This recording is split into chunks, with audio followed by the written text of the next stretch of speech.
Vous êtes sur la Time for Africa TV et vous avez bien raison de nous choisir. Bienvenue à vous dans cette édition d'information sommaire mondiale 2022. Le Sénégal se reprend et s'offre le Qatar 3-1. Grâce à ce succès, le Sénégal se relance dans la course pour les huitièmes de finale de cette compétition. Idrissa Gana Gueye, milieu du Sénégal, pense déjà au troisième match face à l'Équateur. Kaolack, remise des financements Mourabaha avec ordre d'achat. La coordinatrice nationale de promise remet un lot de réfrigérateurs et de motos Jakarta à une centaine de bénéficiaires. Enfin, développement agricole, le département de Sédhiou bénéficie de 10 millions d'économies annuelles d'énergie suite à l'installation d'une station solaire Tizio, station photovoltaïque évolutive et connectée de 39,68 kW. Les pages internationales et sportives mettront fin à cette édition. Bonsoir encore une fois, bienvenue à tous. Comme annoncé dans le sommaire, la deuxième sortie des Lions de la plus prestigieuse compétition de foot au monde s'est bien déroulée cet après-midi. Ils l'ont emporté sur le score de 3-1 et quant à Gana Gueye, l'homme aux 96 sélections de cette équipe nationale du Sénégal, il pense déjà à la prochaine rencontre prévue mardi face à l'équipe équatorienne. Nous suivons les explications de la rédaction. Le milieu des Lions n'a pas semblé totalement satisfait de leur prestation malgré la victoire contre le Qatar. Il espère avoir plus pour venir à bout de l'Équateur. Battu par les Pays-Bas lors de la première journée, le Sénégal s'est parfaitement relancé dans un groupe en dominant le Qatar ce vendredi 25 novembre sur le score de 3-1. Cette victoire permet à Idrissa Gana Gueye et ses partenaires d'avoir leur destin en main pour le ticket qualificatif en huitième de finale. Même si l'essentiel est là après le Qatar, le numéro 5 des Lions s'attend à plus de meilleures de choses pour battre l'Équateur mardi et assurer de poursuivre dans la compétition. On est très content, on est dos au mur, donc il fallait gagner ce match-là. On l'a fait avec la manière. Malheureusement, on a pris ce but. Il faut continuer à travailler, se reposer, bien se préparer pour le troisième match et gagner pour continuer notre aventure. Il y a toujours des améliorations à faire sur l'efficacité, que ce soit offensivement comme défensivement. Il ne faut pas concéder ce genre de but qu'on a pris contre le Qatar. Voilà ce qu'a déclaré Idrissa Gana Gueye. On va attendre mardi pour voir la confirmation. Revenons ici à Dakar pour parler cette fois-ci des parlementaires. Les doléances ont été très nombreuses lors du passage du ministre de l'Éducation nationale à l'hémicycle. Les députés ont interpellé le ministre sur l'achèvement de la construction de plusieurs lycées. Le député Moussa Souaré réclame plus de tables bancs pour le lycée de Salimata. L'honorable député Moussa Souaré. Le ministre, en commission technique, j'avais parlé du lycée de Salémata. En me répondant, vraiment je suis satisfait. Et j'espère que ça va se réaliser. Vous allez partir, vous ferez tout pour construire ce lycée de Salémata. Et aussi nous aider à résorber le manque de tables bancs. Parce que, honnêtement, il y a un manque criard de tables bancs. Parce que, par exemple, quand je prends l'exemple d'un collège à Tchankoy, pour tout le collège, nous n'avons que 15 tables bancs. Nous en avons besoin. Et j'ose espérer que ça aura lieu, Inch'Allah. Monsieur le ministre, c'est une aberration, un non-sens que de demander des réalisations dans sa localité et dire ici, malgré ces demandes fortes, je ne veux pas voter ce budget. C'est un paradoxe. C'est le seul budget sur lequel on peut s'appesantir pour faire ces réalisations-là. Quand tu ne votes pas ce budget-là, est-ce qu'on pourra réaliser quelque chose pour toi? Ce n'est pas possible. Soyons conséquents. Soyons conséquents. Ce budget-là n'appartient à personne, c'est pour les Sénégalais. Ça permettra de résorber le gap, ça permettra d'outiller les écoles, de construire des salles de classe, des blocs d'hygiène, des fournitures pour nos enfants. Bref, c'est pour tous les Sénégalais. sachons raison garder. Et puis ce vendredi 25 novembre marque le lancement de la campagne des 16 jours d'activisme contre les violences faites aux femmes et aux filles. Pour rappel, au Sénégal, la loi numéro 2020-05 du 10 janvier 2020 criminalise les actes de viol et de pédophilie. Le but de la campagne, nous suivons le point. La campagne des 16 jours d'activisme contre les violences faites aux femmes et aux filles a été développée par le premier Institut pour le leadership mondial des femmes en 1991. Pour rappel, cette campagne pleine de symboles démarre ce 25 novembre, journée internationale pour l'élimination de la violence à l'égard des femmes, et prend fin le 10 décembre, journée internationale des droits de l'homme. En soutien à cette importante initiative de la société civile, le secrétaire général de l'Organisation des Nations Unies, Ban Ki-moon, a lancé en 2008 la campagne pluriannuelle Tous unis d'ici 2030 pour mettre fin à la violence à l'égard des femmes. Cette initiative a pour but de lutter contre l'omniprésence partout dans le monde de la violence à l'égard des femmes et des filles. Elle invite les gouvernements, la société civile, les organisations de femmes, les jeunes, le secteur privé, les médias et l'ensemble du système des Nations Unies à initier un partenariat solide et efficace afin de créer un environnement favorable pour mettre fin à cette violence notoire des droits humains. Cette 15e est aussi mise à profit pour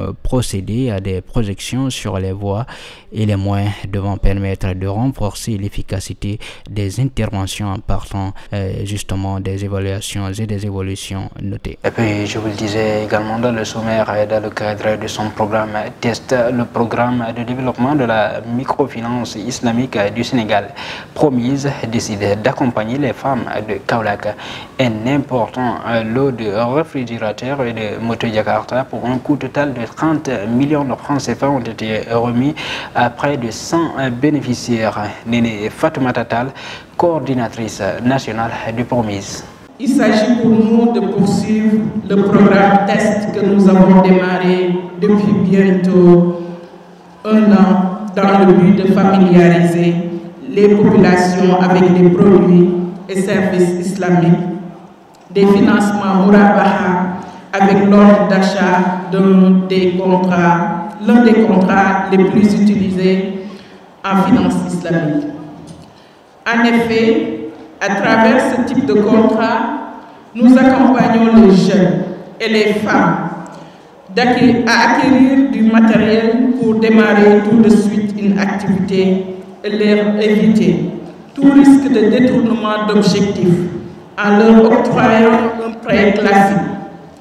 L'expérience a démontré que ce modèle de financement, sans être une panacée, est un début de solution à l'un des problèmes majeurs identifiés dans la microfinance classique.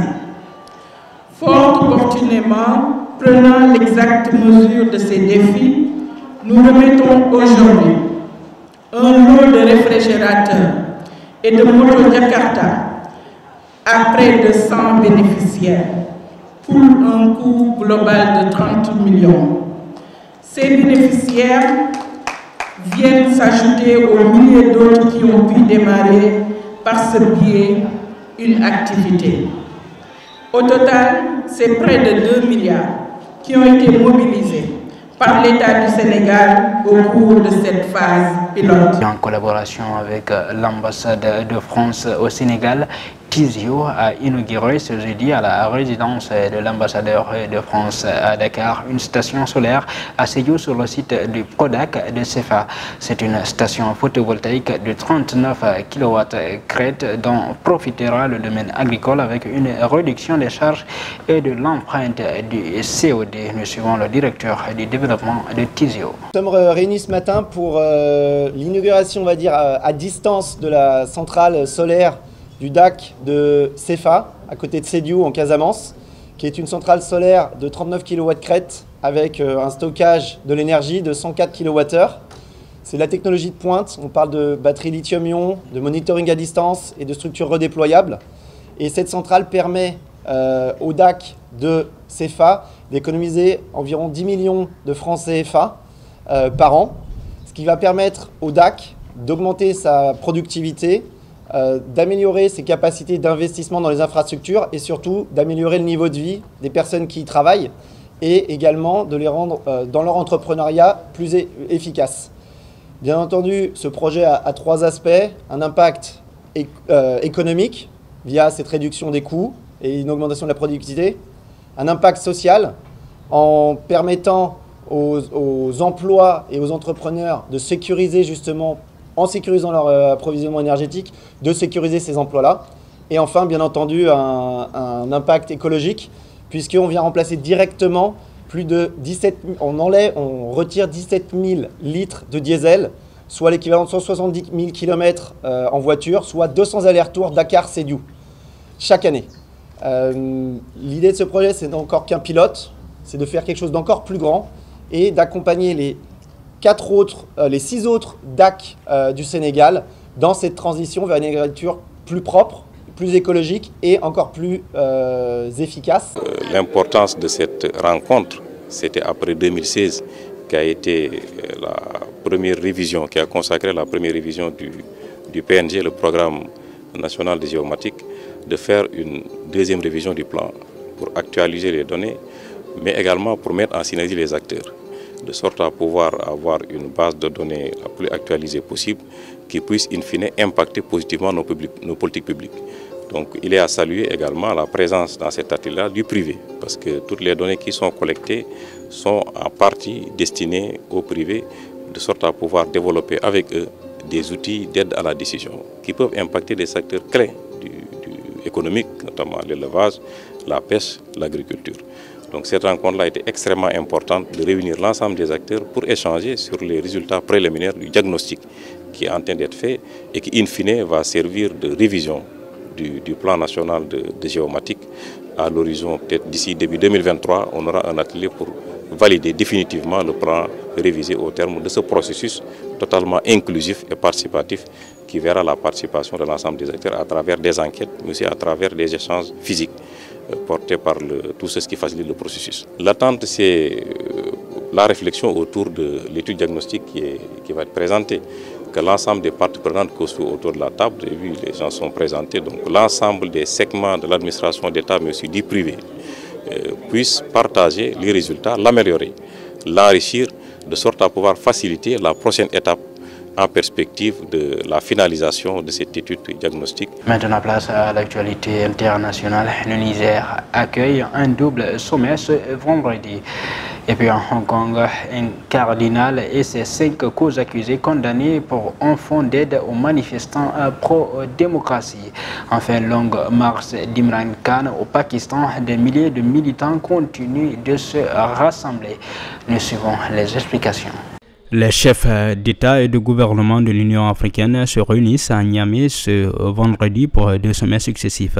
La capitale nigérienne accueille un premier rendez-vous consacré à l'industrialisation de l'Afrique et à la diversification économique et un second à la JLECAf, la zone de libre-échange continentale africaine. Ces 2 rendez-vous viennent conclure une semaine de travaux qui se sont tenus depuis dimanche dernier sur ces sujets. Sur le plan continental, les 2 sommets de l'Union africaine auxquels plusieurs chefs d'État sont attendus ont pour objectif et pour thème de renouveler les engagements en faveur d'une industrialisation et d'une diversification économique inclusive et durable. À présent, en Chine, l'ancien évêque de Hong Kong, le cardinal Zhen, âgé de 90 ans, et ses 5 co-accusés, parmi lesquels plusieurs personnalités importantes de la société civile, ont été jugés coupables et condamnés à une amende de ce vendredi matin 25 novembre. La raison, une faute administrative liée à un fonds qu'il avait créé pour soutenir les manifestants arrêtés pendant le grand mouvement de révolte de l'été 2019. Le verdict coupable, la sentence, $4 000 hongkongais d'amende par personne, soit un peu moins de 500 €. La décision est tombée sans surprise dans la cour du tribunal de West Kowloon vendredi matin. Enfin, au Pakistan, la mobilisation du PTI, le mouvement du Pakistan pour la justice de l'ex-premier ministre pakistanais Imran Khan se poursuit. L'ex-premier ministre a été blessé par balle par un homme armé lors d'un rassemblement le 3 novembre dernier à Wazirabad, près de la ville de Gujranwala dans l'est du pays. Malgré les risques, des milliers de militants continuent de se rassembler régulièrement dans différentes villes du Punjab chaque semaine en vue du rassemblement prévu à Rawalpindi au sud d'Islamabad.